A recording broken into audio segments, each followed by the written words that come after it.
freelance investigations, surveillance, all-night stakeouts. My life is a bit complicated. It's just not for the reasons you might think. Is this like wish fulfillment from a workaholic? That you have a private eye who can go to sleep and someone who looks exactly like him takes over. Right. So this one person gets to work 24 hours a day. Right. It sounds like something you would like. I'm actually wondering if this is a service that can be offered. It came out of my comics writing. Like I was doing like the New 52, I was on Nightwing and Deathstroke, and then something at Marvel. And I was still figuring out how to write on a monthly deadline to begin with. And all of a sudden I was doing like 4 at once. And I remember sitting there at like 2 a.m. just wishing and dreaming of going to sleep and waking up and having the script done. It's not a traditionally easy story that you have chosen. You know what I mean? And in many ways, that's the thrill of it for me. I don't know about for you, but like that it has now so many options for music. This wouldn't work with just kind of film noir music or psychological thriller music. It took a lot of reevaluating for me. Yeah. It's always fun, especially in a short film, if you're going, I'm going to be ambitious with this, I'm going to push the envelope. And I think that for me was a case of, when you ask about the genre, it was like, I'm not sure what genre this falls into apart from maybe noir. Mm-hmm. But what I do know is that it is attempting something very different in a very short space of time.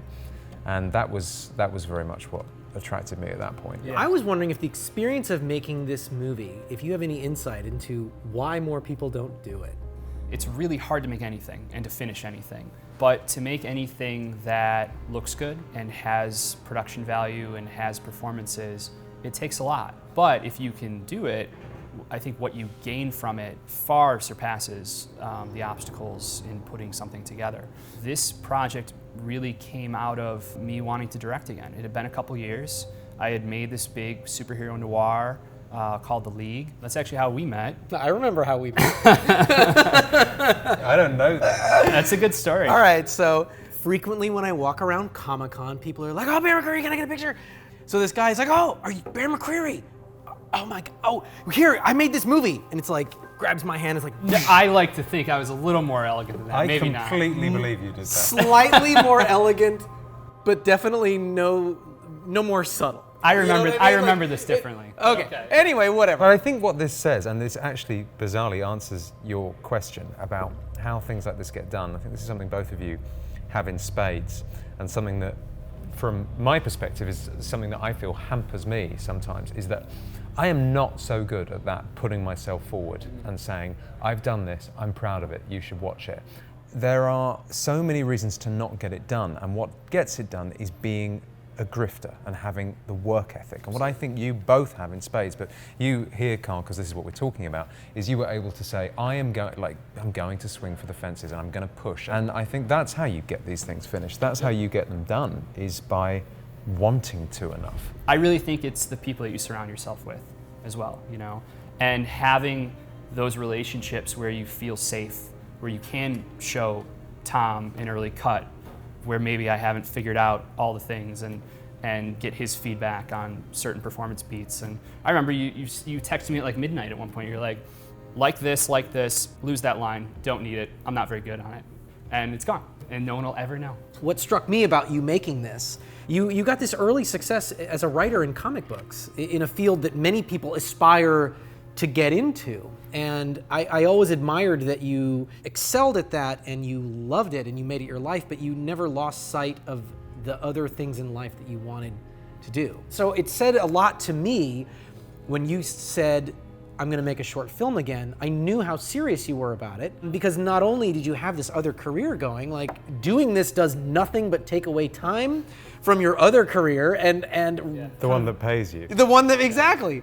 I've always looked at that other career though as something I'm incredibly passionate about, but something that has taught me a lot and made me a better filmmaker. I look at it as like basically going, what's the old jazz term, like going to the shed for a year and just working on riffs and working on your scales and things like that, and then you come back on the scene.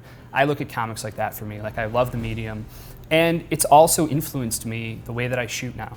I definitely take a more kind of precision-based approach to my composition, the way I move the camera, lighting, things like that, and that comes out of, I think, working with incredible illustrators and storytellers for the last 6, 7 years. So for me, during that time, it was always about keeping the eye on the prize, but also understanding and accepting that like things take as long as they take.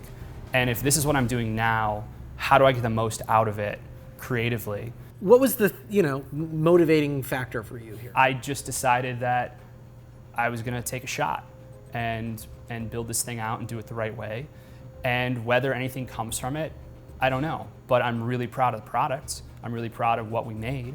And putting it out there like this is part of that process.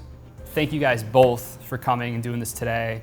And until the next one, the next longer one. Thanks for letting us be a part of it. Thanks, man.